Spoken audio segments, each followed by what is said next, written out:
G'day guys, Matt of Zero's Play Heroes here, and today we're talking microtransactions. Oh wait, no, we're talking Battlefront 2. Same thing apparently.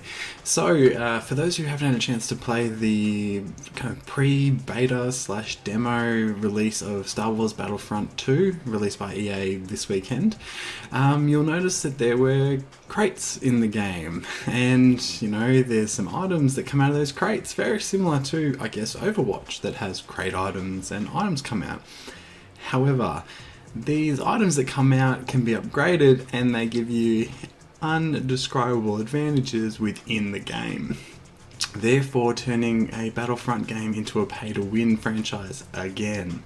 Now, a lot of people would have thought, okay, so Battlefront 1 was caged off with season passes, very small maps, not very much content, and no single-player campaign. So, there was a PR machine pumping up Battlefront 2 as having, the campaign and all these maps available at the start, no season passes, all these things, all this money. Like, wow, I'm getting a real full game for once for the full price, which is magical. But it's one of those things where, it kind of built a little bit of good faith, that type of thing, and it removed a bit of ill will from the earlier release. And then they decided that they did have a very, very sneaky and vindictive money-making scheme in the background in regards to these loot boxes.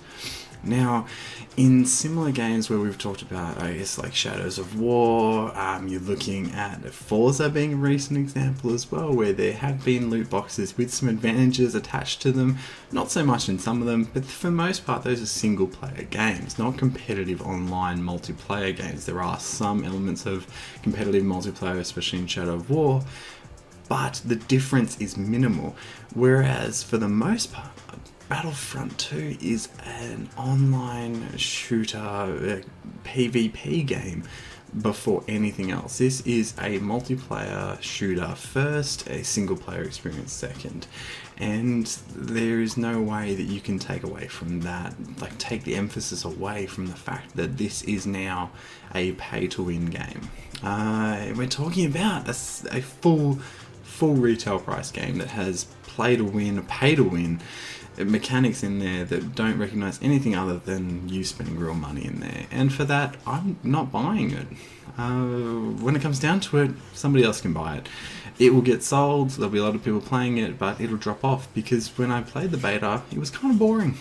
It's beautiful, don't get me wrong, it is the most faithfully recreated Star Wars experience I've ever had, but damn if it ain't boring.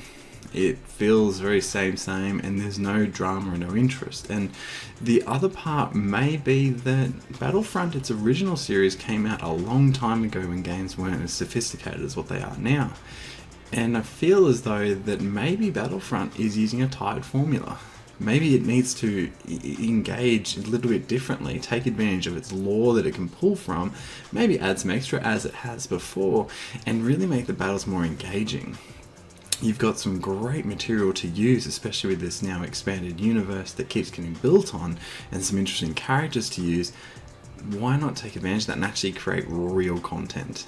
And for that, I think Star Wars Battlefront's not going to be a very good game. I think a lot of people will buy it because it's Star Wars. It's a big name, it's a beautiful game, it's a great looking game, and it's one of those games where it gets picked up along the same lines of Call of Duties and stuff. It's a well-known name, it looks fantastic, and especially for the mum and pop, that old adage of parents buying their kids games or relatives buying games for their kids, it's very easy recognizable. It releases very soon, near Christmas, and it's one of those things where, near Thanksgiving for Americans as well. It will sell well, but it won't be as good a game as what it seems. And I think a lot of people will find that it is very unfulfilling a experience. Now, I really hope that the single player isn't bogged down by the same nonsense, but the likelihood is though it will be beautifully acted, well, hopefully, but it'll look fantastic, it'll have that nostalgia that gets people playing, it may be another very shallow experience. And EA is not exactly known for building on these types of things, usually getting their bigger they're smaller and their medium tier developers to make great games, a la Dead Space and stuff like that. I'm pretty sure that's EA. It'd be funny if it wasn't. And kind of building on those series and building games out from there. I think this isn't going to be as good as what it should be. This is Matt of Zero's Playing Heroes, and I'm not going to be buying Battlefront 2. It doesn't matter to them, but to me, it's one of those things where I'd rather buy a game that has more content in there. And it is really depressing watching as each one of these loot box, microtransaction, pay-to-win schemes comes up, that each one makes the previous one look lesser, and in that I'm talking about, I was very worried about. I pre-ordered Destiny 2 because I wanted to play the beta, and I was a little bit worried about some of the microtransactions. In comparison, it seems saintly. It's still going to cop it for having microtransactions, as it should, but when it comes down to it, it's unfathomable to understand how very much EA gets Battlefront wrong. And it's not going to be an enjoyable experience for anyone. And if anyone gets to see if they think that it's just a minor, it's just a little cosmetic thing, or it's just a little boost, there is a particular boost for Boba Fett that makes him invulnerable whilst using rockets in the air. When you use Boba Fett, you are constantly in the air. So, what more can I say? Have a great day gaming, an even better day in tech, and I hope to see you in the next video. Cheers heaps, guys. Bye.